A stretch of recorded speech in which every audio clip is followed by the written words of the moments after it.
오늘 우리에게 주신 하나님의 말씀 마태복음 9장 27절입니다. 한 절입니다. 다같이 한 목소리로 공독하겠습니다. 예수께서 거기에서 떠나가실새 두 맹인이 따라오며 소리질러 이르되 다윗의 자손이여 우리를 불쌍히 여기소서 하더니. 아멘. 복음은 사랑입니다. 복음의 원리를 하나만 우리가 말하라고 하면 사랑이죠. 하나님께서 우리를 사랑하셔서 이 땅에 예수 그리스도 독생자를 보내셨습니다. 우리를 사랑하셔서 십자가에서 희생제물로 예수님께서 돌아가셨습니다. 우리를 사랑하셔서 예수님이 하늘로 오르실 때 그냥 가지 않으시고 예수님을 대신해서 우리를 그와 같이 너희를 버려두지 아니하고 성령님을 보내주시겠다 약속하셨고, 우리를 불쌍히 여기시는 사랑하는 마음으로 성령님을 보내주셨습니다. 이 하나님의 사랑, 예수 그리스도의 사랑, 성령님의 사랑은 한마디로 긍휼이다, 이렇게 말할 수 있습니다. 우리를 불쌍히 여기시는 마음. 하나님의 사랑은 남녀간의 사랑이나 이런 것과는 다릅니다. 그저 불쌍히 여겨주는 일방적인 사랑인 것입니다. 어머님이 모든 아들, 딸들을 다 사랑할 때 그 중에서 조금 뒤처지는 아들이나 딸을 아픈 손가락이다 그러잖아요. 이 아픈 손가락 아이를 불쌍히 여기는 마음으로 사랑하죠. 그게 바로 하나님의 사랑입니다. 우리 사람은 하나님의 최고의 손가락이었는데 사탄의 꼬임에 빠져서 하나님을 떠난 아픈 손가락이 되었습니다. 그런데 하나님께서는 그 아픈 손가락을 자르지 않으시고 하나님은 잘라내고 새로 만드실 수도 있었는데 잘라내지 않으시고 우리를 사랑하셨습니다. 사랑한다는 말은 불쌍히 여겼다. 쟤들이 육신이 연약해서 마음은 나를 쫓고 싶은데 사탄의 꼬임에 빠져서 저렇게 떠나갔지 하시면 불쌍히 여기시는 거죠. 그런데 이 하나님의 불쌍히 여기심, 긍휼히 여기심은 모든 사람에게 동일하게 주어지는 것은 아닙니다. 성경에 누가 하나님의 긍휼하심을 받는가 말씀을 분명히 하고 있습니다. 나는 은혜 베풀 자에게 은혜 베풀고 긍휼히 여길 자에게 긍휼을 베푼다고 출애굽기에 말씀하셨습니다. 그러니까 긍휼히 여길 사람이 따로 있다는 거예요. 그러니까 이 땅에 있는 모든 사람이 원래는 하나님의 긍휼의 대상이었으나 사실은 그 중에서 긍휼히 여김을 받는 사람도 있고 그렇지 못한 사람도 있습니다. 은혜 베풀 자에게 은혜를 베풀고 긍휼히 여길 자를 긍휼히 여기겠다. 하나님의 말씀이 있습니다. 그러면 성경을 통해서 우리에게 말씀하시는 긍휼히 여김을 받는 사람은 누구인가? 첫째는 하나님을 경외하는 사람입니다. 하나님을 경외하는 사람. 두 번째는 이웃을 사랑하는 사람입니다. 이웃을 긍휼히 여길 줄 아는 사람. 긍휼히 여기는 자는 복이 있나니 저희가 긍휼히 여김을 받을 것입니다.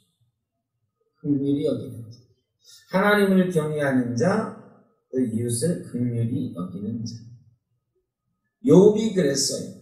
제발 친구들아 나를 불쌍히 여겨다오. 나를 불쌍히 여겨다오.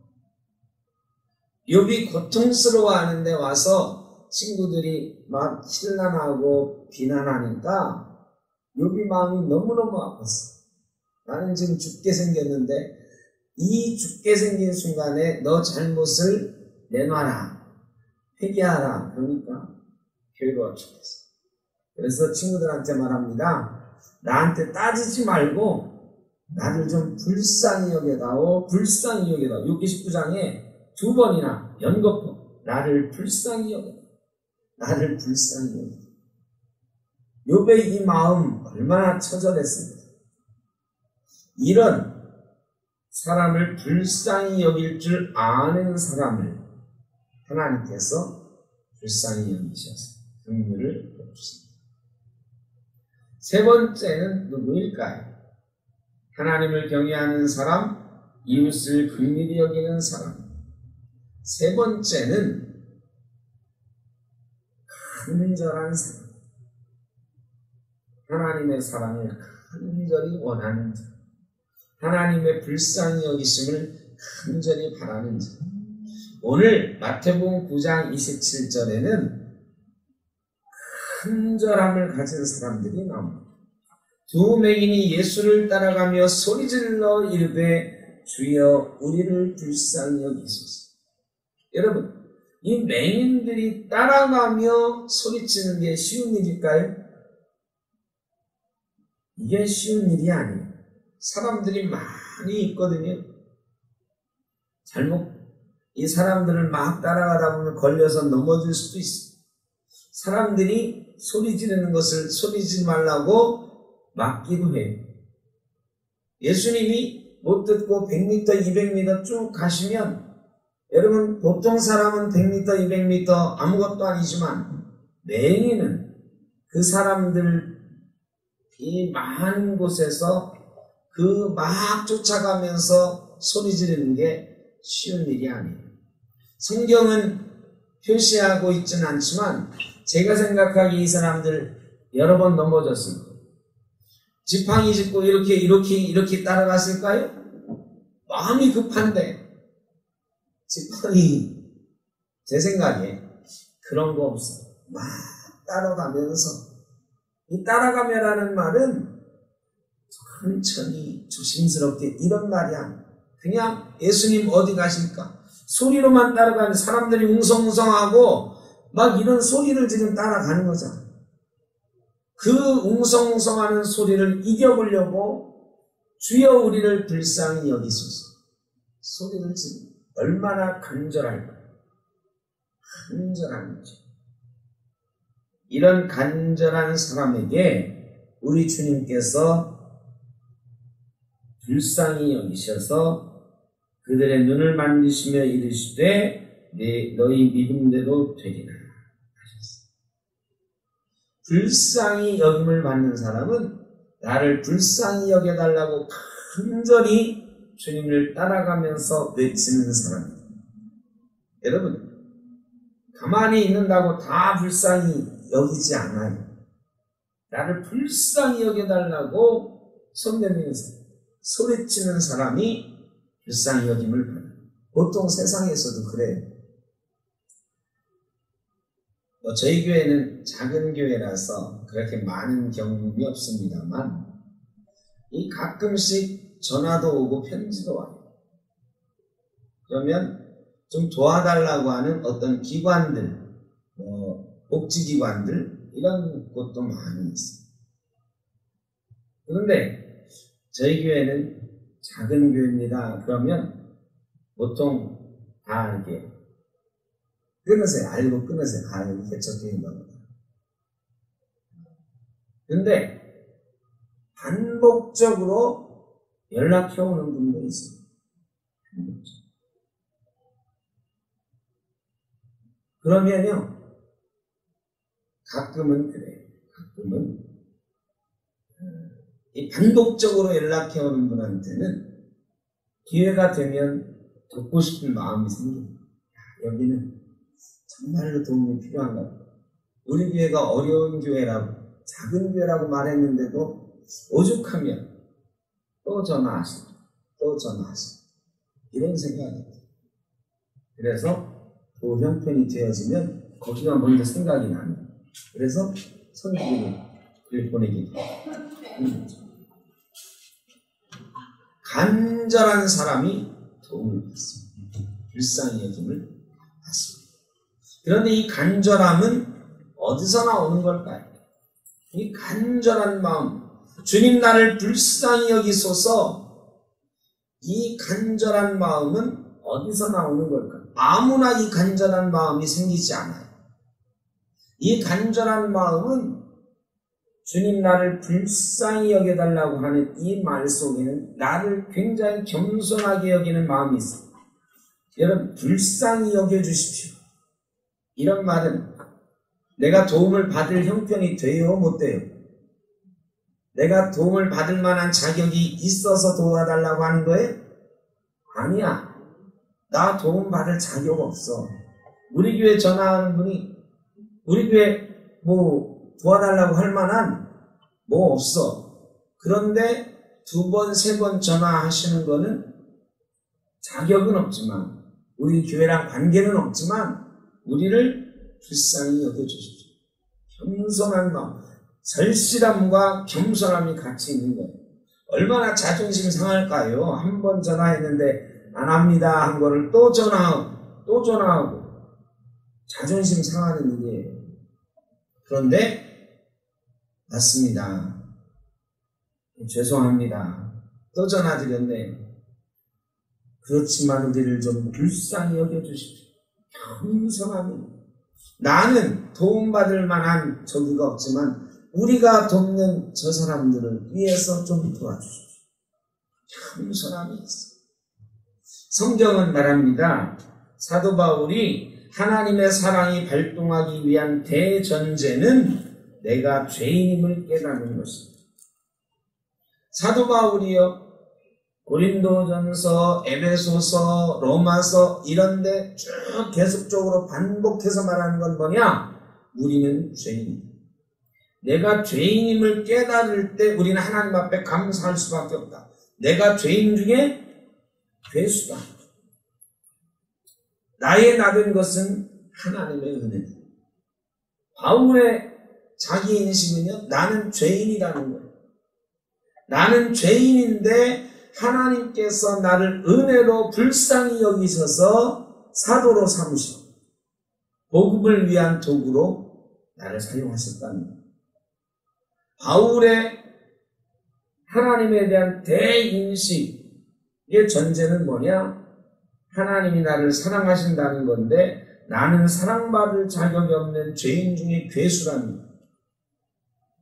여러분, 하나님의 긍휼하심은 내가 죄인입니다 라고 하는 사람에게 오는 것입니다. 하나님, 나는 살만합니다. 하나님, 나는 하나님 뜻대로 잘 살아왔습니다. 바리새인 이런 사람들, 예수님이 뭐라고 그랬어요? 저들이 이미 받을 상을 다 받아. 불쌍히 여김을 받을 저기가 없어. 자기들가 의로운데, 세상에 의롭다고 칭찬을 많이 받았는데 이런 사람은 긍휼하심을 얻기가 어려워요. 그런데 나는 죄인입니다. 세리가 고백하면서 하나님 앞에 나갈 때 불쌍히 여기심을. 바울 같은 사람도 하나님 앞에 나갈 때 어떻게 나갔느냐? 나는 죄인입니다. 죄인 중에서도 괴수입니다. 이게 죄인의식인데요. 이 죄인의식이 하나님의 긍휼하심을 불러일으키는 대전제. 하나님은 나는 죄인입니다 라고 고백하며 나오는 자를 불쌍히 여기신 줄로 믿습니다. 그런데 여기 하나 오해가 있어요. 우리가 예수 믿고 구원받았는데 자꾸 나는 죄인입니다. 나는 죄인입니다. 이렇게만 하고 있으면 어떻게 하냐? 사실은 맞는 말이에요. 그렇게만 하고 있으면 안 돼요. 우리가 세상을 살아갈 때에 당당하게 가슴을 펴고 나는 죄인이었으나 하나님께서 나를 불쌍히 여기셔서 나를 의롭다고 여겨주셨습니다 하면서 가슴을 펴고 살아가야 돼요. 근데 이 가슴을 펴고 살아가는 게 진짜로 내가 죄인이 아니라는 얘기는 아니에요. 나는 여전히 뭐예요? 나는 여전히 죄인이야. 여전히 죄인인데 하나님께서 나를 의롭다 여기셔서 하나님의 도구로 사용하시는 거예요. 그래서 하나님의 일을 감당할 때에는 그래, 하나님이 나를 죄인이지만 하나님의 도구로 나를 삼아주셨어. 하나님의 영광을 위해 나는 이 일을 감당할 수 있어. 이렇게 자신감을 가지고 살아가야 돼요. 그런데 하나님 앞에 나갈 때는 언제나 우리는 뭐 해야 돼요? 하나님, 내가 이렇게 많이 봉사했어요. 하나님, 내가 이렇게 많이 헌금했어요. 이러면서 나가면 그동안 봉사한 거, 헌금한 거 다 어떻게 한다? 이런 말 써서 죄송합니다. 도로함이 당신다. 그것은 없는. 아무리 우리가 열심히 봉사하고 충성했어도, 헌신했어도 하나님 앞에 나아갈 때는 뭐다? 죄인이다. 나는 죄인이라고 고백하며 나가는 거예요. 그래서 우리 예배 시간에 맨 먼저 죄의 고백을 하는 거예요. 우리는 하나님 앞에 나갈 때는 언제나 죄인의식을 가지고 나가야 돼요. 왜? 우리는 죄인이니까. 죄 가운데 살았으니까요. 그럼에도 불구하고 하나님이 나를 사용하시고 나를 구원하시고 의롭다 여겨주신 거지 내가 죄인이 아니라는 말은 아니거든. 그래서 우리는 하나님 앞에 나갈 때는 언제나 죄인. 제가 죄인입니다. 그럼에도 불구하고 저를 오늘 여기에 불러주시니 감사합니다. 이런 마음이 있어야 돼요. 이게 늘 살아가면서 머리 푹 숙이고 나는 죄인, 나는 죄인, 아무것도 못해. 이렇게 하라는 건 아니에요. 당당하게 하나님이 우리를 의롭다 하셨고 예수 그리스도께서 우리를 살려주셨으니까 기쁘고 즐겁게 주의 일을 감당해야지. 그런데 그거를 우리의 공로라고 하면 안 돼요. 그렇게 살아야 되나 하나님 앞에는 언제나 죄인임을 잊어버리면 안 된다는 거예요. 이 두 가지 사이에서 우리가 줄타기를 잘 해야 돼요. 한쪽으로 치우치면 내가 죄인입니다만 하면 살면 아무것도 못해. 목사도 못하죠. 내가 죄인인데 무슨 하나님의 말씀을 전하겠어요? 이러면 아무것도 못하는 거야. 그런데 하나님께서 우리를 불쌍히 여기셔서 나를 용서하시고 이런 일을 하라고 맡겨주신 거예요. 이거 감사함으로 감당해야 돼요. 그런데 이 죄인의식에만 빠져있으면 안 된다. 그런데 또 반대로 이쪽으로 치우쳐서 내가 하나님이 세우신 목사야. 하나님이 세우신 장로야, 권사야. 내가 우리 교회 이런 사람이야. 이렇게 나가면 바리새인처럼 된다. 그 순간 하나님 앞에서 우리가 받을 상은 있다 없다? 없다. 하나님의 긍휼하심을 얻으려면 언제나 이 죄인의식을 잊어버리면 안 된다는 것입니다. 그래서 우리가 하나님의 은혜를 받는 그리스도인이 되는 제일 좋은 길은 내가 죄인임을 하나님 앞에서 고백하고 생각하는 것입니다. 이 두 맹인이 나를 불쌍히 여기소서 이렇게 간절히 외칠 수 있는 이유는 나는 죄인이라는 고백이 그 속에서 담겨있기 때문에. 여러분 옛날에는 이 맹인 된 거 뭐라고 생각했어요? 죄 때문이다 그랬어요. 이스라엘 사람들은 나면서부터 맹인이 됐든 나중에 맹인이 됐든 다 뭐라고 그랬어요?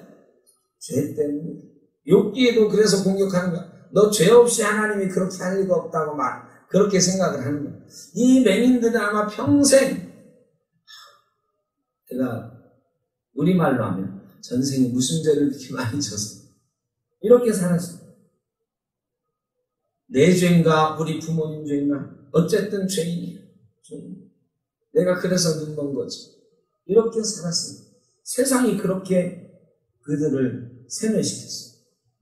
그들은 예수님을 따라갈 만한 자격이 없어요. 사람들 속에 섞일 자격이 없어요. 그런데 따라가면서 소리 지르는 거예요.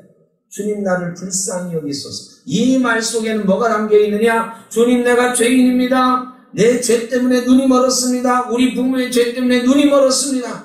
그럼에도 불구하고 주님 나는 죄인이지만 나를 불쌍히 여겨 주옵소서. 이 간절함이 돼요.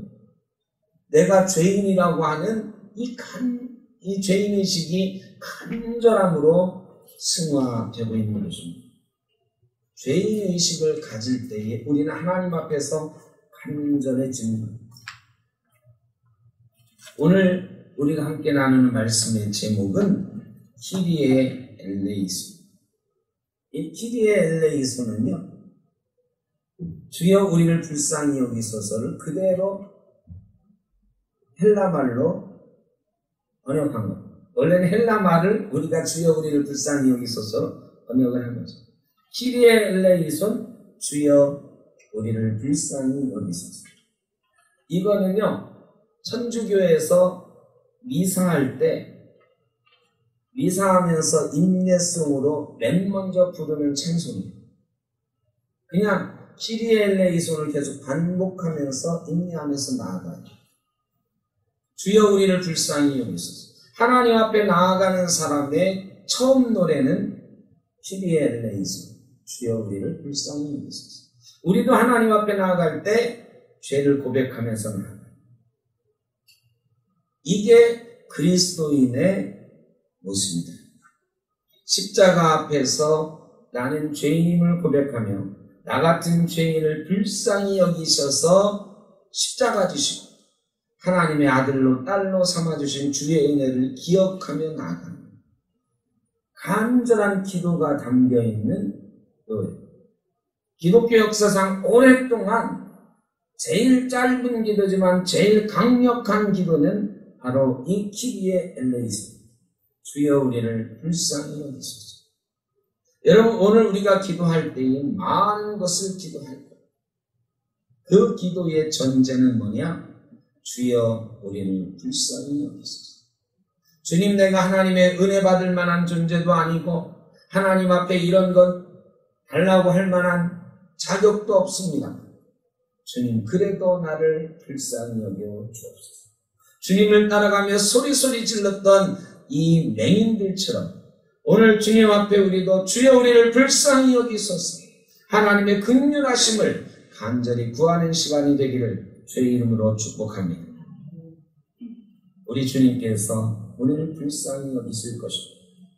그리고 저와 여러분의 기도에 응답하셔서 맹인들의 눈을 만지시며 내 믿음대로 될지어다 하셨던 것처럼 우리가 죄인이지만 주님, 그래도 주님께서 나를 사랑하시는 것을 믿고 나왔습니다. 주님께서 나를 의롭다 하신 것을 믿고 나왔습니다 하는 믿음으로 나아갈 때에 하나님께서 우리의 눈을 만지시고 우리의 손을 만지시고 주님께서 우리의 기도를 들으시고 내 믿음대로 될지어다 말씀해 주실 줄 믿습니다. 그런 은혜를 오늘 다 같이 누리고 돌아가는 귀한 역사가 있기를 바랍니다. 우리를 사랑하시는 아버지 하나님 감사합니다. 죄인인 우리 인간을 불쌍히 여기셔서 독생자 예수 그리스도를 이 땅에 보내주셨습니다. 우리를 특별히 사랑하시고 불쌍히 여기셔서 십자가 대속하게 하셨습니다. 그와 같이 우리를 버려두지 않으시고 우리를 위하여 성령님 보내셔서 우리를 지금도 붙잡아주고 계시니 감사합니다. 하나님의 은혜를 기억하며 이 시간 주님 앞에 나왔습니다. 두 맹인이 소리치며 주님을 따라가는 것처럼 간절한 마음으로 주님 앞에 소리 지르며 외쳤습니다. 주님, 우리를 불쌍히 여겨 주옵소서. 주여 우리를 불쌍히 여겨 주옵소서. 이 시간 내어놓은 모든 마음의 소원들, 마음의 아픔들, 육신의 질고들 주님 아시오 불쌍히 여기시고 그들의 마음속에 있는 믿음을 보시고 그 믿음대로 될지어다 말씀하여 주시옵소서. 치유하여 주시고 회복하여 주시고 일으켜 세워 주시옵소서. 다시는 눈물을 흘리지 않게 하여 주시고 염려와 근심 가운데 살지 않게 하여 주시고 두 맹인이 기뻐 뛰며 주님에 대한 말씀을 선포했던 것처럼 우리도 기뻐 뛰며 주님의 증인으로 남은 시간 살게 하여 주시옵소서. 우리의 자녀들도 회복시켜 주시고 코로나로 인해서 어려웠던 우리의 가정 경제도 일으켜 세워주시고 우리 생떡교회 성도님들의 모든 어려움과 아픔들 치유하여 주시고 회복하여 주시옵소서. 흩어져 있는 성도님들 가운데 육신의 질거로 고통스러워하고 있는 이들 찾아가 주셔서 위로하여 주시고 눈물 닦아주시고 그 아픈 부위에 손 얹어주시고 일어나라 말씀하여 주시옵소서. 일으켜 세워 주시옵소서. 주님, 우리 교회를 불쌍히 여겨 주옵소서. 아직도 연약하고 부족한 것 투성이인데 그저 믿음으로 주님 따라가려고 합니다. 아버지 하나님 세우신 뜻을 믿고 따라가려고 합니다. 우리를 불쌍히 여겨 주셔서 하나님 나라 위하여 쓰임받는 교회가 되게 하시고 하나님의 영광을 드러내는 교회가 되게 하시고 하나님으로 인하여 행복한 교회가 되도록 주님 역사하여 주시옵소서. 우리 주일학교를 주님 세우셨으니 감사합니다. 어린아이들 보내주셨으니 감사합니다. 이 아이들이 하나님의 자녀로 아름답게 자라가는 토양을 우리 교회가 제공하게 하여 주시옵소서. 아버지는 부족하고 연약하지만 우리를 불쌍히 여기셔서 우리에게 보내신 이 아이들 잘 키우게 하여 주시옵소서. 하나님 나라 위하여 귀하고 아름다운 제목들로 키워낼 수 있게 하여 주시옵소서. 특별히 그들의 부모님들이 있게 하신 것 감사합니다. 우리 교회에 함께하게 하신 것 감사합니다. 그들이 우리 교회의 기둥 같은 제목들로 자라게 하여 주시고 기둥 같은 일꾼들이 되게 하여 주시고 우리 교회의 미래가 그들로 인하여 든든하게 세워져가는 역사가 있게 하여 주시옵소서. 이번 여름 캠프를 주님 준비하였는데 처음 해보는 이 캠프가 그저 행사로 끝나지 않게 하여 주시고 하나님의 영광이 드러나며 어린아이들에게 기쁘고 행복한 기억이 심어지게 하시며 부모님들에게도 우리 센터교회와 함께 할 수 있는 귀한 기회가 되도록 주님 인도하여 주시옵소서. 준비하는 모든 이들에게 지혜와 능력 더하여 주시고 필요한 것들을 채워주시고 주의 역사가 일어나도록 주님 도와주시옵소서. 이 나라 이 민족을 불쌍히 여기셔서 아버지 하나님 세우신 주의 종들을 세우신 이 나라의 종들을 하나님 이 나라의 지도자들을 붙잡아 주시고 인도하여 주시고 아버지 하나님 저들이 자기가 잘나서 된 것이 아니라 백성들이 선택하고 하나님이 세우신 것임을 믿고 그저 겸손하게 섬기는 종으로 설 수 있게 하여 주시옵소서. 지혜롭고 능력 있는 종들이 되게 하여 주셔서 백성을 편안케 하고 나라를 발전시키고 부강하게 하는 귀한 역사가 있게 하여 주시옵소서. 아버지 하나님 오늘 우리가 드린 기도 우리 센터교회 성도님들이 저마다 처소에서 드리고 있는 기도들 하나님 불쌍히 여기셔서 들으시고 응답하여 주시옵소서. 돌아가는 우리의 발걸음 속에 주님 동행하여 주시고 다시 모일 때는 더 건강하고 아름다운 모습으로 주님을 찬양하며 돌아오게 하여 주시옵소서. 이제는 우리 주 예수 그리스도의 크신 은혜와 아버지 하나님의 무한하신 사랑하심과 성령의 인도하심이요 교통하심이 주님 우리를 불쌍히 여기소서. 간절한 마음으로 주님께 아뢰는 믿음으로 주님께 고백하는 주의 사랑하는 자녀들 머리 위에 가정 위에 일터 위에 자녀손들 위에 오늘 기도한 모든 우리의 삶의 문제들과 기도의 자리 위에 흩어져 있는 센터교회 모든 성도님들과 그들의 삶 가운데 이 나라 이 민족을 영원토록 함께 하시기를 간절히 축원하옵나이다. 아멘.